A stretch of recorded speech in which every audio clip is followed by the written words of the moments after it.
Headlines आपने जानी। Bulletin का बाकायदा आगाज करेंगे और सबसे पहले आपको बताएं कि हुक्मरान इत्तेहाद ने सुप्रीम कोर्ट का फुल कोर्ट ना बनाने का फैसला मुस्तरद कर दिया है।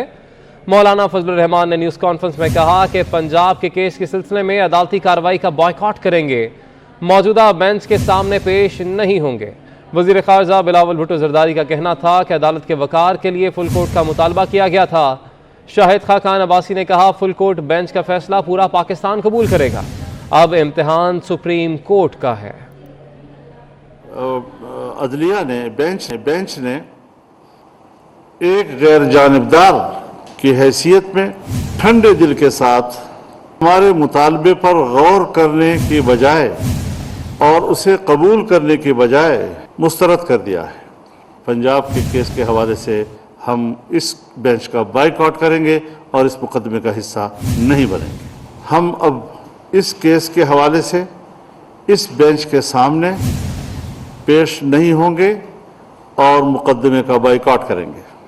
अदलिया के ऐसे फैसले कि जिसने हुकूमती निज़ाम में इज़्तिराब पैदा किया है, हुकूमत की पॉलिसियों के तसलसल को तोड़ा है और जिसके नतीजे में माशी बहरान पैदा हुए हैं, ये हुकूमत चाहती है कि इस पर कोई इदारा मुदाखलत न करे। बेंच को मशवरा दिया कि हमारा मुतालबा एक फुल कोर्ट बेंच के लिए, अदालत का अपना इंटेग्रिटी के लिए हमने ये मुतालबा किया था। सुप्रीम कोर्ट जजेस ये फैसला सुन रहे हैं और हमारा इत्तेहाद उस प्रोसीडिंग्स को बॉयकॉट करेंगे। हम ये समझते हैं कि अब इम्तिहान जो है वो सुप्रीम कोर्ट का है। वो फैसला फुल बेंच करे, उसको पूरा पाकिस्तान तस्लीम करेगा। इसके ऊपर सुप्रीम कोर्ट ने एक मुतनाज़ा फैसला किया जिसके हवाले से तकरीबन 20 से ज़्यादा 20 के करीब सूबाई अराकीन असेंबली के वोट को उन्होंने काउंट न करने का फैसला किया, जबकि पाकिस्तान के तमाम आईनी माहिरीन और ख़ुद उस 5 रुकनी बेंच के 2 जज हजरात ये बात रिकॉर्ड पे ला चुके थे कि वो 20 वोट काउंट होने चाहिए। तो हम नहीं चाहते कि सुप्रीम कोर्ट के ऊपर किसी सियासी तनाज़े के हवाले से लोग उंगलियां उठाएं। तो सुप्रीम कोर्ट ने डिप्टी स्पीकर रूलिंग केस में हुकूमती इत्तेहाद की फुल कोर्ट की इस्तदा को मुस्तरद कर दिया है और फुल कोर्ट ना बनाने पर तफसीली फैसला बाद में आएगा। अदालत आर्टिकल 63A से मुतालिक 17 मई को मुख्तसर फैसला दे चुकी है, जबकि अब आपको बता रहे हैं कि हुक्मरान इत्तेहाद की जानिब से अब इस केस का बॉयकॉट करने का ऐलान कर दिया गया है। हमारे साथ मौजूद है माहिर कानून आबिद साकी साहब। आबिद साकी साहब, बहुत शुक्रिया आपके वक्त का। एक तरफ मुस्तरद किया गया है मुतालबा फुल कोर्ट का सुप्रीम कोर्ट की जानिब से, एक तो ये भी आपसे जानना चाहेंगे आप इस फैसले को कैसे देखते हैं, और दूसरी जानिब जो हुक्मरान इत्तेहाद ने ऐलान किया है बॉयकॉट करने का, बॉयकॉट करने से मामला आगे कैसे चलेंगे? जी थैंक यू वेरी मच। पहली बात जो इनकी इस्तदा थी कि फुल कोर्ट तश्कील दिया जाए, तो मेरा ख्याल है वो एक मुनासिब बात थी, चूंकि जो फैसला आया है सुप्रीम कोर्ट की तरफ से, 3 जज और 2 जज एक तरफ से और 2 जज इस फैसले को री राइटिंग ऑफ द कॉन्स्टिट्यूशन जिन्होंने कहा, तो उसके नतीजे में बड़ा एक स्ट्रॉन्ग वर्डेड जो है वो एक डिसेंट नोट जो है वो रिकॉर्ड पे आया। तो मैं समझता हूँ ये कोई किसी की जाती अना का मसला तो नहीं है, ये तो आइन की एक कॉम्प्रिहेंसिव और एक कंसेंसुअल इंटरप्रिटेशन करने का क्वेश्चन है। तो इस पे मुनासिब ये था कि सुप्रीम कोर्ट लार्जर बेंच बना देती 7 जजेस का, या फुल कोर्ट के लिए कोई उसके अहकाम शामिल कर देती। तो कम अज कम ये है कि मुख्तलिफ जो सोच और फिक्र के लोग सुप्रीम कोर्ट में मौजूद हैं, तो उनकी कॉन्ट्रीब्यूशन से ये एक डाइवर्सिफाइड और एक वेल राउंडेड जजमेंट हो सकती थी। ऑब्वियसली सुप्रीम कोर्ट जो डिसीजन करेगी वो बाइंडिंग है, लेकिन ये है कि ये अगर कौम के मुस्तकबिल के लिए, जमहूरी इदारों के इस्तेहकाम के लिए, आइन की एक कॉम्प्रिहेंसिव इंटरप्रिटेशन के लिए आर्टिकल 63A पे जबकि उनकी नजरसानी की दरखास्तें ऑलरेडी मौजूद हैं। तो ये उनको इकट्ठा करके एक फॉर्मुलेशन करके तो कौम का रास्ता मुतय्यन कर देते। तो इसमें क्या क्या जात की लड़ाई या अना की लड़ाई या कहाँ सवाल है?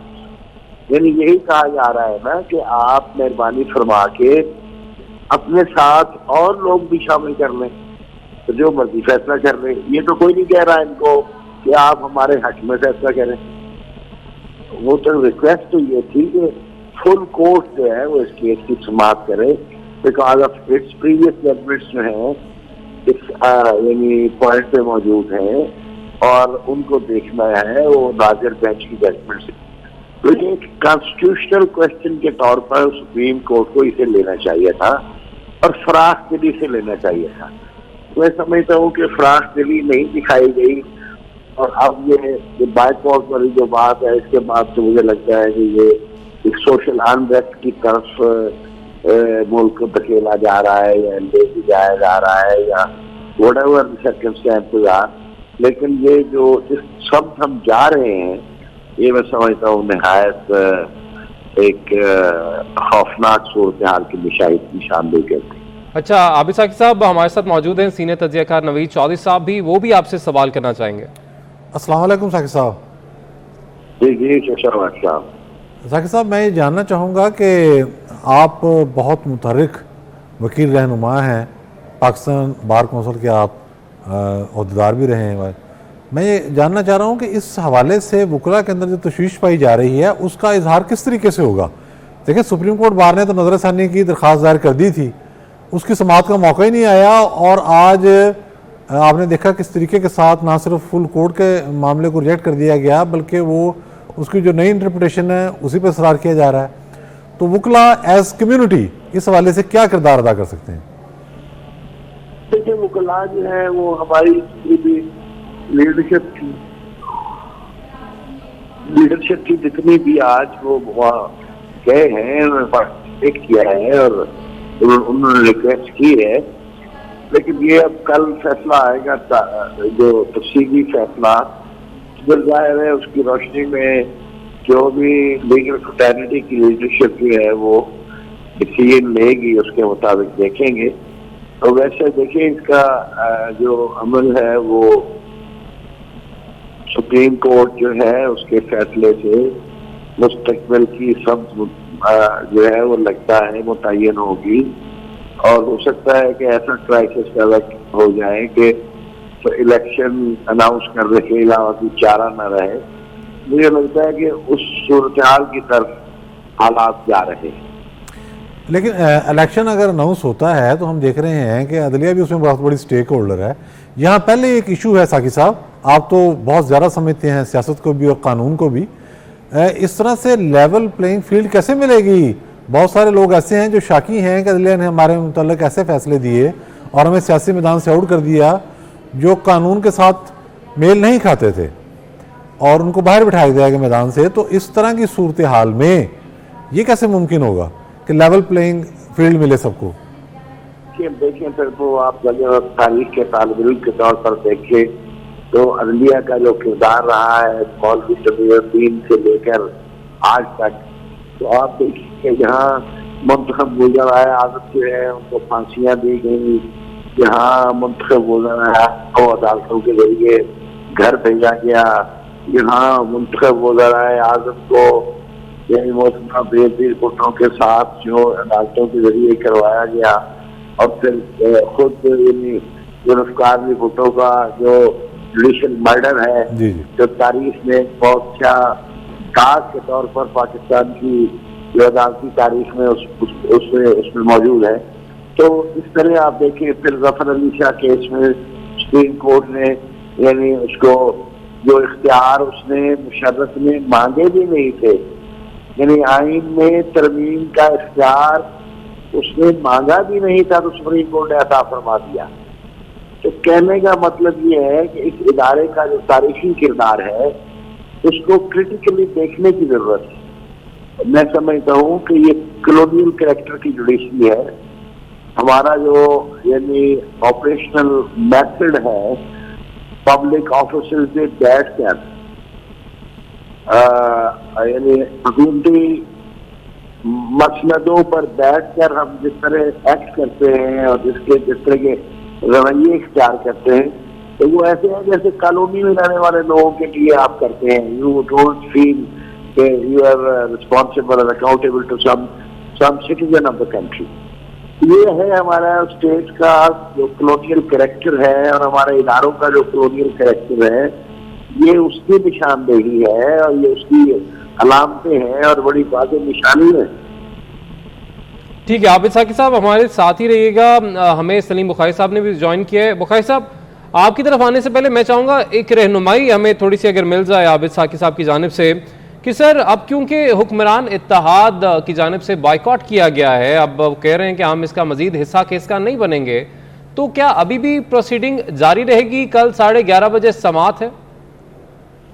कल 11 बजे तो सुना है, वो फैसला सुनाएंगे। समाअत तो शायद उन्होंने मुकम्मल कर दी। उन्होंने, मेरा ख्याल है, जो मुझे रिपोर्ट हुआ है, डोंट नो एग्जैक्टली, लेकिन ये हुआ है कि उन्होंने इनकी एप्लीकेशन जो है फुल कोर्ट वाली वो रिजेक्ट कर दी है और कल उन्होंने केस को for the announcement of judgment रखा है। मेरा ख्याल में नहीं सर, उन्होंने आबिद साहब, उन्होंने सुप्रीम कोर्ट ने कहा है कि कल जो दलाइल हैं वकला वो देंगे डिप्टी स्पीकर की रूलिंग के हवाले से, तो दलाइल के लिए तो तलब किया गया है, मगर अब क्योंकि पीडीएम ने अनाउंस कर दिया है, हुक्मरान इत्तेहाद ने अनाउंस कर दिया है कि हम बाइकआउट कर देंगे, तो अब क्या आपको लग रहा है कि अब क्या डायरेक्ट फैसला सुना दिया जाएगा या फिर अदालत फिर इस हवाले से शायद सोचे कि एक फुल बेंच या लार्जर बेंच तश्कील दे दिया जाए क्योंकि बहरान ना पैदा हो जाए?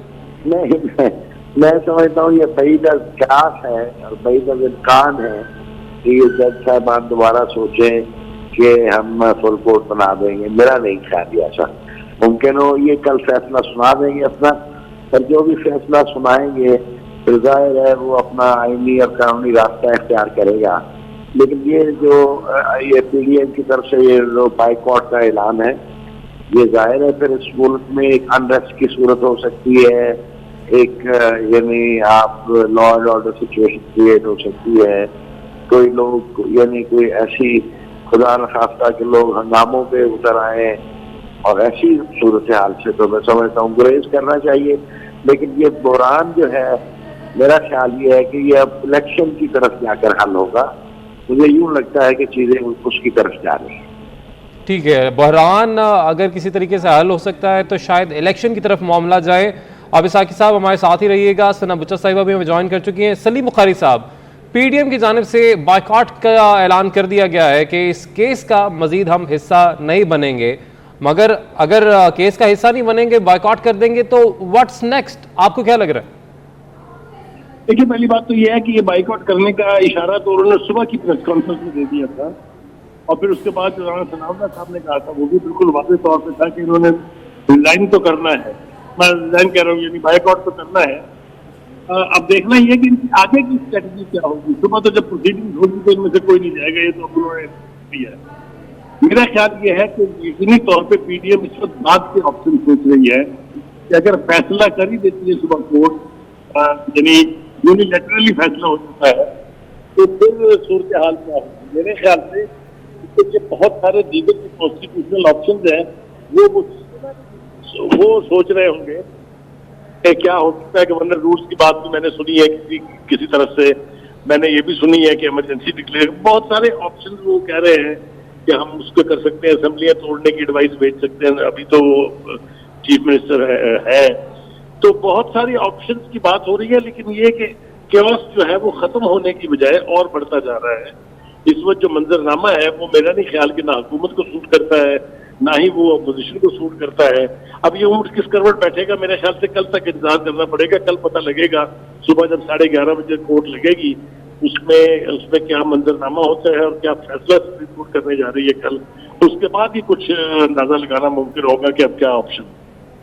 कल के जाहिर है जब अदालत लगेगी 11:30 बजे के बाद ही कुछ पता चल सकेगा कि ऊँट किस करवट बैठता है। सना बुच्चा साहिबा भी हमारे साथ मौजूद हैं। सना बुच्चा साहिबा, पीडीएम का बॉयकॉट आप इसे कैसे देख रही हैं? मेरा ये ख्याल है कि इसका जो मुश्किल मामला है वो चल रही है सियासत में, और ये म्यूजिक की बात हो रही है, लेकिन जो है क्वेश्चन कर रहा हूँ पर मसला सिर्फ ये है कि देखिए नजीर से इस्टेब्लिशमेंट तो आप लड़ाई नहीं कर सकते और करनी भी नहीं चाहिए। आपसे अगर डर के मुकाबला करने का फैसला कीजिए तो डर के मुकाबला पैसे तो आएंगे, पैसे क्या आपने कभी सुना है कि कबल अकबर किसी को पता क्या फैसला आना है तो उस रिएक्शन पहले ही आवाम को बताते कि मैंने किस तरह का रिएक्शन देना है। इमरान खान साहब को कबल को हटाया जा रहा है, पता था कि वो जा रहे हैं, पता होता है कि वो पता होता है कि आप फैसला और यही आज हमने देखा कि आज के लिए हुकूमत को पसंद है कि आज फैसला क्या आने बस उसके तौर पे एक धमकी धमकी की आमेज थी और वो कंटिन्यू करती है। वक्त के दौरान राना सनाउल्लाह साहब कह कि हम बॉयकॉट कर देंगे और देखिए बॉयकॉट जब आपको बॉयकॉट करना होता है, जब आपको बनता है आइन होता है, आइन की बात होती है तो आप लोग मुझे कि चुप जाते हैं। तो अब आप किस मूड से आइन के ऊपर और अपने आप अदिया को बात करना, ये आपको कैसे जरूरत है? आप कैसे अपनी गलतियों से बार बार आपको पता होता है कि किसी का ऊपर क्या रोल है, किस तरह से लोगों किस तरह इदारे फेस करते थे हैं, किस तरह न्यूट्रलिटी देखते हैं, इसके बावजूद आपको वही आप उसकी करते जाते हैं जहाँ से पहले तक करते जाते थे। मतलब हाउ कैन हैपन कि वंस बिटन ट्वाइस शायद होगा, मतलब एक ही चीज से कितनी दफा डरते जाना है आपने। और अगर आपने कुछ नहीं सीखा कि अवाम को इसके मतलब नापने और हमें इस से नाता है, अवाम का वैसे बुरा और ये अवाम के ऊपर मजीद करना आएगा कि अब 230 ये आज की जो सूरत हाल में कोई बात करने मार्शल लॉ आ जाएगी, राज लग जाएगा, ये अनसर्टेनिटी जो रूमर्स है ये आपकी मईशत को ये आपके इन्वेस्टर को रोक और आपके मुल्क की स्टेबिलिटी को और आप सब इसको कर रहे हैं। ठीक है नबी चौधरी साहब, बॉयकॉट अब क्योंकि हुकूमती इत्तेहाद की जानिब से, हुक्मरान इत्तेहाद की जानिब से कर दिया गया है, क्या अब आपको लग रहा है आइंदा की हिकमत अमली फिर क्या होगी? अगर बॉयकॉट करना है, एक तरफ इक़्तिदार भी आपके पास है, हुकूमत भी आपके पास है, दूसरी जानिब आप ही बॉयकॉट भी कर रहे हैं, तो फिर क्या एहतजाज की तरफ, एहतजाज का रास्ता अपनाया जाएगा, क्या किया जाएगा? देखें, सबसे पहली बात तो ये है कि नॉन हिस्ट्री में एक तो मौलवी मुश्ताक का केस मुझे याद है कि जस्टिस मौलवी मुश्ताक, भुट्टो साहब ने कहा था ये मेरा ज़ाती दुश्मन है, लेकिन वो फिर भी चिमटे रहे थे अपने उहदे से। तो उसके बाद मैंने देखा है कि यहाँ पर जो मामला हो रहा है उसमें सारी अपोजिशन ये कह रही है, अपोजिशन तो मेरे मुंह से निकल जाता है क्योंकि ये लोग हुकूमत में आगे भी अपोजिशन है, ये भी अलमी है। ये हुकूमती इत्तेहाद सारे का सारा ये कह रहा है कि ये 3 रुकनी बेंच पर हमें एतमाद नहीं है, लेकिन चलें ये शामिल हो जाए और फुल कोड बना लें। तो बड़ी क्लैरिटी के साथ ये कह दिया गया, लेकिन बिल्कुल भी उसे कंसिडर नहीं किया गया। वो प्रेस कॉन्फ्रेंसें हो गई, मौलाना फजल रहमान एक दिन पहले करते रहे, आज सुबह भी काफ़ी इस हवाले से गुफ्तगू हुई। पाकिस्तान भर के जो बड़े वकला हैं वो भी इस हवाले से मोतरफ थे और उन्होंने कहा जी फुल कोड बनाएं ताकि ये मामला डिसाइड हो। ये तो प्रॉब्लम ये आ गई है ना कि एक कानून की 2 तशरीहें हो रही हैं एक ही अदालत से। अब उसको पार्लियामेंट्री पार्टी के लीडर का नाम दे दें और पार्टी हेड का नाम दे दें, ये आगे तावीलात हैं। जब आपने रास्ता निकालना है तो वो तो फिर कई रास्ते हैं। बुनियादी बात यह है कि उनकी पार्टी का हट कह रहा है इन्होंने वोट नहीं देना, उन्होंने वोट दे दिए और पहले जो वोट थे 25 लोग वो आपने किसी और बुनियाद पे कर दिए। उसकी भी तशरीह जो है वो उस पर खुद ही बेंच में शामिल 2 जजेस कह चुके हैं कॉन्स्टिट्यूशनली राइट किया गया है, जो जजों का इख्तियार ही नहीं है, सुप्रीम कोर्ट ऑफ पाकिस्तान का भी इख्तियार नहीं है। तो ये अब बाइकाट तो लाजमी करना चाहिए था, इसमें तो कोई 2 राय हो ही नहीं सकती। आगे आपने क्या करना है? मौलाना ने एक बात की है आज, मौलाना फजल रहमान साहब ने, कि हम प्राइम मिनिस्टर को कहेंगे कि इस्लाहात की तरफ जाएं। अब इस्लाहात से उनकी क्या मुराद है मुझे इस बात का कुछ अच्छे तरीके से अंदाज़ा नहीं हो सका, लेकिन ज़ाहिर है वजारत कानून के ज़रिए कोई ना कोई और इस किस्म की प्रोसीडिंग हो सकती है जिसमें कुछ चीज़ों को उठाया जाए। ये इम्कानात बहरहाल मौजूद हैं। साकिब साहब इस मामले को ज़्यादा बेहतर जानते होंगे। अब प्राइम मिनिस्टर साहब हिम्मत करें, मामला तो ओपन है। मैंने जैसे पहले अर्ज़ किया कि आपको तो अब लेवल प्लेइंग ग्राउंड भी नहीं मिलेगी। जिस तरह के रिमार्क्स आए, जैसे कल राना सनाउल्लाह साहब ने कहा था कि इसी फाजिल बेंच में शामिल एक जज साहब ने यह कहा था FIA के किसी अफसर को कि आप यहाँ घूम रहे हैं और इतने बड़े मुल्ज़म की ज़मानत हो गई है। इशारा वज़ीर-ए-आज़म शहबाज शरीफ की जानिब था। और आपको पता है पाकिस्तान में केस कैसे बनते हैं, यहाँ क्या क्या नहीं होता रहा। कभी सुप्रीम कोर्ट ने सुओ मोटो लिया, जवेद इकबाल साहब, जस्टिस जवेद इकबाल साहब क्या करते रहे हैं, कभी हुआ? पर जिस तरह से जजों की धुलाई हुई है, इमरान खान साहब ने की, क्लासिकल की, और जर्नलों की भी की, वो भी आपने देखा किसी ने सुबह मोटर नहीं लिया उस पर। फिर आपने ये भी देखा कि उन्हें जब एहतजाज के लिए बुलाया गया तो इस्लामाबाद में दरख्त तक जला दिए गए, तो ये कहा गया जी वो आंसू गैस की शिद्दत कम करने के लिए जलाएगी होंगे। ये भी हमें पहली दफ़ा सुना है। ये भी कहा गया कि शायद उन तक सुप्रीम कोर्ट का पैगाम नहीं पहुंचा था। तो मामला बड़े अजीबोगरीब हैं। तो इसमें अगर सियासी जमातें समझती हैं कि हम सिर्फ बाईकाट करके बैठ जाएंगे और आगे बड़े अमन शांति हो जाएगी और अदल और इंसाफ के जो है जमजमे बह उठें, ऐसा कुछ नहीं होने वाला। ये तो एक मुसलसल अमल है। अब चीज़ें क्लियर होकर सामने आ रही हैं। बाईकाट आपने कर दिया, आगे आपने क्या करना है, इसके लिए एक जामे कम्युनिटी होनी चाहिए। और आपके जो लाइक माइंडेड लोग हैं, आपके भी लाइक माइंडेड लोग, हम ख्याल, उनको इकट्ठा कर लें, एक पॉलिसी तय कर लें और उस पर अमल दरामद शुरू कर दें। जितने भी आइन पसंद और जमहूरियत पसंद हल्के हैं, वकला समेत, उनको अपने साथ मिलाएं, मीडिया को भी अपने साथ मिलाएं और इस हवाले से प्रोसीड करें। इलेक्शन भी मसाइल का कोई हल नहीं है, उसके बाद भी अदम इस्तेहकाम रहेगा। अब ये बहरान कई सिमतों में फैल रहा है। अब ये बहरान कई सिमतों में फैल रहे हैं। आबिद साकिब साहब भी हमारे साथ ही मौजूद हैं, माहिर कानून हैं। आबिद साकिब साहब, क्या लग रहा है आपको, हुक्मरान इत्तेहाद क्योंकि पार्लियामेंट में भी है और पाकिस्तान तहरीक इंसाफ तो पहले ही इस्तीफे दे चुकी है, पार्लियामेंट जाती नहीं है, क्या कोई आइनी तरीक़ाकार हुक्मरान इत्तेहाद के पास मौजूद है? जिस तरह से सलीम बुखारी साहब ने बात की कि गवर्नर राज की बातें कहीं की जा रही हैं, ऐसे कोई मामला आप होता देख रहे हैं? मेरा ख्याल है कि अल्टीमेटली देखें, डिस्टेबलाइज करेंगे ना सिस्टम को बस अगर आपने बचाना है तो फिर आपके पास इलेक्शन के अलावा और चारा कोई नहीं। ये मेरी अपनी ओपिनियन है। बाकी देखें कि अब गवर्नमेंट क्या रिस्पांस जनरेट करती है और कल डिसीजन क्या आता है, यह मफरूजे की बुनियाद पर कोई बात नहीं हो सकती। कल जिस तरह का एक्शन होगा, फिर ये फोर्सेज अगर चाहेंगी तो अप्रोप्रिएटली एक्शन कंप्लीट करेंगी, ठीक है ना। दूसरी बात यह है कि मैं यहाँ टीवी पे तो फिर किसी फ्री को जो है एडवाइस नहीं दे सकता। ठीक है, आबिद साकिब साहब हमारे साथ ही रहेगा। सलीम बुखारी साहब, आपकी जानिब आना चाहूँगा। सलीम बुखारी साहब, जब हुक्मरान इत्तेहाद और पीडीएम जब हुकूमत में आई तो यकीनन उनकी जानिब से कहा गया कि अब जो हमें गारंटी पहले दी जाए मुश्किल फैसले करने से पहले, और तभी हम मुश्किल फैसले करेंगे।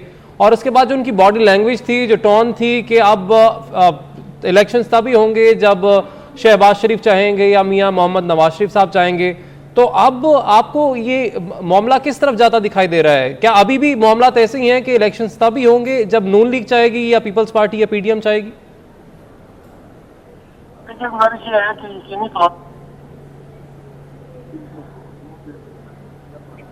तो इकोनॉमिक प्रेशर जो है वो बेपनाह इनहेरिट किया उन्होंने, और उसके बाद उनकी अपनी सूरत हाल जो है और उनको ब्रंट फेस करना पड़ा जब उन्हें पेट्रोल की कीमत 30 रुपए एक दफा, एक हफ्ते बाद 30 रुपए, 50 रुपए, इसी तरह बिजली की कीमत 2 दफा बढ़ानी पड़ गई है। सारे उन्होंने लिए हैं और बदनामी भी मोल ली है। इसमें कोई बात नहीं है कि उन्होंने जो पब्लिक ब्रंट है जिनके दौर में महंगाई जो है आसमान से उन्होंने कहा है, लेकिन ये सहने के बाद उन्होंने साथ भी ये भी दे दिया था कि अब हम जल्दी जाने वाले नहीं है, ना हम इलेक्शन कराने वाले हैं, लेकिन अपने वक्त में होंगे और 14 महीने हम पूरे करेंगे। ये बार बार पीडीएम की क्यादत कह चुकी है, जरदारी साहब कह चुके हैं, अपने शहबाज शरीफ साहब कह चुके हैं, मौलाना फजल रहमान कह चुके हैं। तो मुझे नहीं लगता कि सब कुछ के बाद वो आराम से यानी इलेक्शन अनाउंस कर देंगे, 3 महीने के बाद अक्टूबर और सितंबर तक इलेक्शन हो जाएंगे, ऐसा तो मुझे कुछ दिखाई नहीं दे रहा। ठीक है, आपको ऐसा नहीं लग रहा है कि अब अचानक से इलेक्शन अनाउंस हो जाएं? सना बुचा साहिबा, यही सवाल मैं आपसे करना चाहूँगा कि गारंटी की क्योंकि पहले बात की गई थी कि मुश्किल फैसले तब ही होंगे जब हमें गारंटी कोई दी जाएगी, और फिर ऐसा लगा कि गारंटी मिल भी गई। अब क्या हुआ है अचानक से? देखिए, बड़ी सीधी सी अदलिया हो या आपकी मौजूदा हुकूमत की बात कर के हवाले से सब बड़े खिलाफ वर्जी पर भी नहीं होनी, मैं वही राय देना चाहिए। लेकिन जाहिर है कि सोच ही रहती है, ये नहीं देखती कि कौन दूसरा है और कौन नहीं है। जो लोग जमहूरियत पसंद है वो ये पसंद नहीं करते कि मेरे लिए मैं जमहूरियत को पसंद कर लूँ और साझेदारों को पूरी कर दूँ और बाकियों के लिए गैर जमहूरियत मेरे पास तो फरोग दूँ। यही मसला है हमारे मुल्क में सियासतदानों का कि जमहूरियत रास नहीं आ रही, तो क्योंकि जमहूरियत दिन से कभी नहीं आ जाती। देखिए सुप्रीम कोर्ट ने जो सुप्रीम कोर्ट की जस्टिस मौजूद चीफ जस्टिस साहब उन्होंने कहा कि हम 5 जजेस के 5 जजेस के बेंच वजह से हमने एक वजीर आजम को घर भेजा, पार्लियामान लाती है, पार्लियामान ने घर भेजा, सुप्रीम कोर्ट ने 5 अपनी बेंच के साथ नहीं भेजा घर। ये एक फंडामेंटल फ्लॉ है, हर की अपने अपने आप को भेजना कहने की है, ये देखी है, कोई भी आइन की रूह को समझ नहीं आ। लेकिन एक बात बड़ी जो कुछ आइन है वो यही है कि जिस तरह की अब रवैये जिस तरह की गुफ्तगू हो रही है इस केस में पहले नहीं है, या तो इससे चीजें बिल्कुल केस होकर बेहतर हो जाएंगी या फिर बदतर होकर खत्म। मसला ये है कि अब हमने कहना शुरू कर दिया है। आज जिस तरह से इरफान कादिर से कमेंट किया, जिस तरह सलाउद्दीन आसमान गिर पड़ेगा, ये आप देख सकते हैं कि सुप्रीम कोर्ट के चीफ जस्टिस सामने ये बात से इरफान कादिर साहब कह रहे हैं कि माजरत के बाद आप पुलबैक नहीं करेंगे तो बायो साइड है। मतलब ये बात हम कभी कह सकते जस्टिस के हवाले से या दलाइल में कह सकते, क्योंकि अब गुफ्तगू में सच्चाई आ रही है। आपको बाकी जो कहने से पहले डर के या सेक्रेट काउ समझी जाती है, अब वो खत्म हो गई है। अब लोग की जगह सेक्रेट काउ, यहाँ पे जनरल जज और सियासतदान सबको एक ही पार्टी से रखा जाएगा और जमहूरियत का हुस्न है, लेकिन जमहूरियत के हुस्न में दाग लगाने के लिए जो बदनुमा दाग लग जाते हैं, ये सियासतदान की को कॉम्प्रोमाइज करते हैं और लोगों के आगे झुक झुक के सलाहियां लेते हैं और फिर उनके बाद उनसे डील करते हैं। तो डील अपनी खुद नहीं अपना कुछ कर सकते तो आपका कुछ कर लेंगे, तो अपना बेड़ा भी पार कर सकते तो आपका बेड़ा पार करा देंगे, आपका बेड़ा गर्क ही कराएंगे। और वो ही हुआ है, ये तो बेड़ा पार कराने के लिए लेकर आए थे, तो बेड़ा गर्क ही हो गया उनका भी और उनका भी। तो ये प्लीज माजरत के साथ अगर आपने वाकई जमहूरियत की आयत को बनवाना है तो जमहूरियत पसंद बनिए, जमहूरियत को अपने लिए पसंद मत कीजिए, दूसरे को भी वही दीजिए। जमहूरियत नाम नहीं है न्यूट्रलिटी का, ये नाम नहीं है उस फिक्स मैच का जो आपको मिल जाएगा या का मेरे साथ हो जाए। इनको नहीं पता था अभी बेंच में कौन कॉन्स्टिट्यूशन ऑफ द बेंच नहीं पता था, इनको कॉन्स्टिट्यूशन ऑफ पाकिस्तान नहीं पता, इन्होंने पहले क्यों नहीं शोर मचाया? उनको आज भी याद है, उन्होंने गारंटी ली थी कि फैसले आपके हाथ में आएंगे, वो नहीं फैसले ला रहे हाथ में, तो आज आप क्यों रिएक्ट कर गए? क्योंकि मामला आपके हाथ से निकल गया, इन्होंने वादा किया था वो गिर गए। तो फिर आप मुझे बता दीजिए कौन जमहूरियत कौन सी जमहूरियत जमाते हैं? अब जमहूरियत याद आ रही है इनको, जब ये आइन की पामाली करते हैं तो उनको जमहूरियत याद नहीं आती, जब तो लंदन में डीलिंग करते हैं तो जमहूरियत याद नहीं आती, जब जहाज में बैठ के लंदन जाते हैं तो जमहूरियत याद नहीं आती, जब इमरान खान साहब आर्टिकल 6 का मजाक बनाते हैं और आर्टिकल 6 उनको लगना चाहिए उनको शर्म नहीं आती, इनको जमहूरियत याद नहीं आती, इनको आइन याद नहीं आता, इनको अपनी कन्वीनियंस पे आइन याद आता है। अरे कौन लोग हैं भाई, आप कौन है? आइन एक दस्तूर है इस मुल्क में, एक सेक्रेड, आप उसकी खिलाफ वर्जी जब से चाहते आइन के पीछे छुप जाते हैं, जब से चाहते आइन को मिटा देते हैं, तब से चाहते ऊपर खड़े हो जाते हैं, जब से चाहते वो पैर की चीटी बना लेते हैं। आप है कौन? आप आइन की खिलाफ वर्जी कर रहे हैं, बताइए। न्यूट्रल होना आपका एहसान नहीं है, न्यूट्रल होना आप पर फर्ज है। न्यूट्रल होना आप पर फर्ज है। नवीद शाही साहब, यही सवाल मैं आपसे भी करना चाहूँगा कि मुश्किल फ़ैसले तो बहुत कर लिए हुक्मरान इत्तेहाद ने और यकीनी तौर पर हमने उसका कुछ रिज़ल्ट भी देखा कि अवाम को वो मुश्किल फ़ैसले पसंद नहीं आए और वक्त इसलिए लिया जा रहा था कि इलेक्शंस अभी नहीं होंगे, बाद में होंगे, क्योंकि शायद किसी तरीके से ओवरकम करने की इस पर कोशिश की जाती कि IMF की डील हो जाती, मुल्क में पैसा आ जाता, दीगर ममालिक से भी पैसा आ जाता, हालात स्टेबल होते और तब ये कह सकते थे कि हाँ जी अब हमने मुल्क के हालात को ठीक कर लिया, जो कि शायद इमरान खान साहब ठीक नहीं कर पा रहे थे या सही तरीके से नहीं चला पा रहे थे। मगर अब आपको क्या लग रहा है कि अब इलेक्शंस करीब है या वक्त पर इलेक्शन होंगे, वक्त दिया जाएगा इनको हालात ठीक करने के लिए? देखिए, ये तो पाकिस्तान में कुछ कुव्वतें ऐसी हैं जो हालात का रुख किस तरफ मोड़ देती हैं, तो इसलिए ये वसूख से नहीं कहा जा सकता कि टाइम कितना होगा, कब होगा।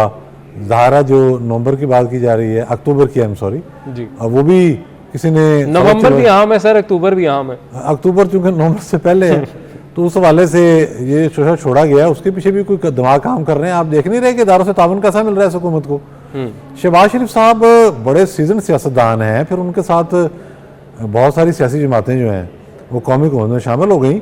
जिस वक्त सुप्रीम कोर्ट ऑफ पाकिस्तान ने एक सुओ मोटो नोटिस लिया जब FIA के चंद अफसर तब्दील किए गए, तो उस नोटिस की बुनियाद पर प्राइम मिनिस्टर को पाबंद कर दिया गया कि आपने ये काम नहीं करना। वजारत उसमें उसी दिन खत्म हो गई थी, फिनिश्ड। तो आपका क्या काम था भाई ये बिजली के रेट बढ़ाने का, IMF का, कि सारे जहां का दर्द आपके जिगर में है, ये बाकी मामला करने का। ये मुल्क जो है ऐसे ही चलता आ रहा है, यहाँ बड़े बड़े काम हुए हैं। जब आप देख रहे हैं कि आपके साथ एग्रीमेंट जो हुआ है सो कॉल्ड, मुझे नहीं पता क्या हुआ क्या नहीं हुआ, वो उसी दिन खत्म हो गया था। आपको पता लग जाना चाहिए था। फिर जिस तरह से इमरान खान साहब ने एक तूफानी तरीके के साथ तहरीक चलाई और उसमें उन्होंने जजों और जनरलों को निशाना बनाया, वो आपने देखा, उसका भी असर हुआ। तो ये काम जो आपने करना था अपोजिशन में रहते हुए, हुकूमत में आके आप इमरान खान वाला गंद उठा रहे हैं। आपके अपोजिशन में रह के जो हीरो बनने वाला काम था वो इमरान खान कर रहे हैं। आपको तो बड़ी चैलेंजेस दरपेश है। आपके भाई को भी नहल करके बाहर बिठाया हुआ है, आपकी जो टैलेंटेड भतीजी है उसको इलेक्शन लड़ने की इजाजत नहीं है, आगे पता नहीं क्या मामला थे। ये 100% दुरुस्त इत्तला है कि प्लान कर लिया गया था कि तमाम सियासतदानों को नहल करार दे दिया जाए। शेख रशीद बयान भी दे चुके थे इस हवाले से, कोर्ट्स बन रही थी। मतलब ये तो शुमाली कोरिया वाला कोई सिस्टम बनने जा रहा था। तो अगर आप में सकत नहीं है, मौलाना फजल रहमान में सकत थी। जब ये ऐलान हुआ कि जी नैब के नोटिस उनको भी जा रहे हैं, तो उन्होंने कहा भाई आप नोटिस लाएं, जो भिजवा रहे हैं नैब का तो ताल्लुक ही कोई नहीं, हम उनके घर का घेराव कर लेंगे पेशावर में, उसके बाद देखते हैं क्या होता क्या नहीं होता। उन्होंने चैलेंज दिया, वो नोटिस आज तक नहीं आए। अब आगे क्या होगा मुझे नहीं पता, लेकिन लग ऐसे रहा है कि शुमाली कोरिया टाइप सूरत हाल बनाने की कोशिश की जाएगी। लेकिन ये कसीरुल कौमी मुल्क है, इसमें फिर उसका रिएक्शन क्या आएगा ये वक्त बताएगा। तो ब्रीच ऑफ एग्रीमेंट जो थी शहबाज शरीफ के साथ उसी दिन हो गई थी जब सुओ मोटो लिया गया FIA के अफसर बदलने पर। वो वज़ीर आज़म ही क्या है जो FIA के, अगर तो आप ISA में अफसर बदलते कोई इतराज़ करता बात समझ में आती, अगर आप मिलिट्री की कोई बात करते उसमें कोई समझ आती, अगर आप FIA के अफसर भी नहीं बदल सकते, फिर यहाँ केसेस कैसे बनते हैं हमें नहीं पता, जिस पर जो मर्जी केस बना दो। ये पाकिस्तान है, यहाँ तो स्टार्ट से होता आ रहा है, किस पर क्या इल्ज़ाम नहीं लगा, हाई ट्रीजन तक के इल्ज़ाम लगे और मादर मिलत पर इल्ज़ाम लगे। लियाकत अली खान साहब के खिलाफ जब पहली कू जब नाकाम हुआ है तो जनरल अकबर ने क्या कहा था, करप्ट नाहल इंडिया का एजेंट। तो यहाँ तो कायद-ए-आज़म के साथियों को नहीं बख्शा गया, कायद-ए-आज़म की बहन को नहीं बख्शा गया, और वो चाहते तो उस दौर के रवाज के मुताबिक पता नहीं कोई और चीज़ भी डाल सकते थे उन पर। केसेस भी ऐसे बनते हैं, आपके कारोबारी मामला था जितना मर्जी मैनिपुलेट कर लें उसको और उसको बना दें आप यूं करके। अब ये हाथ चीमा के पास क्या था, उसके सारे रिश्तेदारों की प्रॉपर्टी इकट्ठी करके उस पर डाल दी। अच्छा, हुकूमत के लिए साबित करना भी मुश्किल नहीं होता, ज़बरदस्ती करनी है ना आपने, जो मर्जी करें। लेकिन वो इस्तकामत से जेल में रहे और सारा कुछ रहा और बाद में कुछ भी नहीं निकला, ब्यूरोक्रेट्स भी जेल में डाल दिया गया आपने। तो आपको पता कि आपके लिए तो एनवायरमेंट भी ये है। जब आपने देखा कि अभी तक वो हॉस्टिलिटी कायम है तो आपको फौरी फैसला कर लेना चाहिए था। आप किस लिए से आगे बढ़ रहे हैं? अगर तहदी क्या भी रहे हैं तो उसे मातरत करें, उन्होंने कहा भाईजान ये तो हम तो अभी उसी कैफियत में हैं, हमें अपोजिशन करने दें, जिसने हुकूमत करनी है वो चला ले आके। मतलब फौरी फैसला कर लेना चाहिए था। सलीम बुखारी साहब, नवीद चौधरी साहब तो कह रहे हैं कि अब जब हुक्मरान इत्तेहाद आया सामने, PDM और जो दीगर जमातें भी साथ मिल गई, इनको फौरी फैसला करना, क्योंकि बुखारी साहब पहले नारा ये था कि वोट को इज्जत दो, और वो बयानिया शायद काफी हद तक काम कर भी गया था, क्योंकि जो परफॉर्मेंस थी पाकिस्तान तहरीक इंसाफ की हुकूमत की वो कोई खास अच्छी थी नहीं, तो वो बयानिया तो चल जाता। और दूसरी तरफ इनका जो मुतालबा था वो ये था कि इलेक्शन करवाए जाएं, जल्द अज जल्द इलेक्शन करवाए जाएं। मगर फिर इस सहारे की जरूरत पड़ी क्यों, इस गारंटी की जरूरत पड़ी क्यों? क्या लगता है आपको कि कहीं पर कोई गलती हो गई शहबाज शरीफ साहब से? मेरे ख्याल से आप सही सवाल पूछ रहे हैं। 27 अप्रैल को नवाज शरीफ की तरफ से ये वाज़ेह तौर पर हदायत थी कि आप अपने इलेक्शन अनाउंस करें और फ्रेश मैंडेट लेके फिर हम 5 साल के मैंडेट के साथ मसाइल को हल करने की पोजीशन में होंगे। लेकिन वो 25 मई का अनाउंस कर दिया उन्होंने कि मैं लेके आ रहा हूँ, जल्दबाजी में वो आ गए और एक नई सूरत हाल का सामना करना पड़ा। अचानक इस्लामाबाद और सीज आपके सामने सारी सूरत हाल है वो, लेकिन फिर भी उन्होंने ये कहा कि अच्छा हम सारी जिम्मेदारी लेते हैं लेकिन हमें काम करने दिया जाए। जो उनकी पहली हुकूमतें थी वो एस्टेब्लिशमेंट के जुल्म के शिकार होती रही और अब ये जुडिशियल एक्टिविज्म जो है वो चैन नहीं लेने दे रहा। आप देखिए चाहे पंजाब में हुकूमत है चाहे सेंटर में हुकूमत है, एक दिन अगर काम उनको करने दिया हो, अभी आपको नवीद चौधरी साहब बता रहे थे कि आप FIA का अफसर नहीं बदल सकते, ये तो हाल है। इसका तो ये तो ऑलमोस्ट रमूज़े सल्तनत चलाने वाली बात है जुडिशरी की तरफ से। अगर ये इस तरह के प्रेशर रहेंगे तो फिर सूरत हाल कभी भी इस काबिल नहीं होगी कि ये परफॉर्म कर सके। मैं अभी भी आपसे मेरी जाती राय है कि मुझे नहीं पता कि पीडीएम क्या सोच रही है। उन्हें चाहिए कि हुकूमत से जल्द छुड़ाए, जनरल इलेक्शन अनाउंस करें, क्योंकि जो सूरत हाल है इसको ऑन करने के लिए, इसको चलाने के लिए बड़ा पत्थर और लोहे का दिल चाहिए, क्योंकि जितने प्रेशर है पब्लिक के इस वक्त, उसमें आके हुकूमत साजी करना और हुकूमत चलाना जो है ये आम आदमी के बस की बात नहीं है। अगर ये प्रेशर सारे अब तक इमरान खान की गवर्नमेंट के ऊपर पड़े होते तो आप देखते कि सूरत हाल क्या है। 4 साल में इन्होंने इकोनॉमी को ठीक तो क्या करना था, सूरत हाल को बदतर करके छोड़ गए। और इन्होंने सबसे बड़ी गलती ये की, जो सूरत हाल में जब IMF की तलवार भी लटक रही थी, जब महंगाई अपने अरूज पर थी, जब इम्पोर्ट एक्सपोर्ट का गैप इतना बढ़ गया था, उस वक्त इन्होंने हुकूमत ली तो ये उसकी सजा तो भुगत रहे हैं। लेकिन मेरा ख्याल है कि अब उन्हें यह फैसला करना होगा कि क्या उन्होंने मजीद ये सजा भुगतनी है, जैसा कि मैंने पहले आपको बताया कि वो कह रहे हैं कि जी हम तो 14 महीने का पीरियड पूरा करेंगे, जाके 2023 के अक्टूबर सितंबर में इलेक्शन होंगे। अगर ये उनकी डिटर्मिनेशन ये है तो फिर उन्हें अदालतों के अंदर जो कुछ फेस करना पड़ रहा है, इससे उनकी जान अगर नहीं छुटती तो वो एक दिन भी हुकूमत नहीं कर पाएंगे। एक दिन भी हुकूमत नहीं कर पाएंगे। और सलीम बुखारी साहब ने भी यही मशवरा दिया है कि फिर आप इलेक्शंस की तरफ आ जाएं, जिस तरह से आबिद साकिब साहब ने कहा। बहुत शुक्रिया, हमारे पैनलिस्ट हमारे साथ मौजूद थे, सलीम बुखारी साहब, नबी चौधरी साहब, आबिद साकिब साथ माहिर कानून है, साथ साथ सना बुचा साहिबा भी हमारे साथ मौजूद थी। आप सबका बहुत शुक्रिया।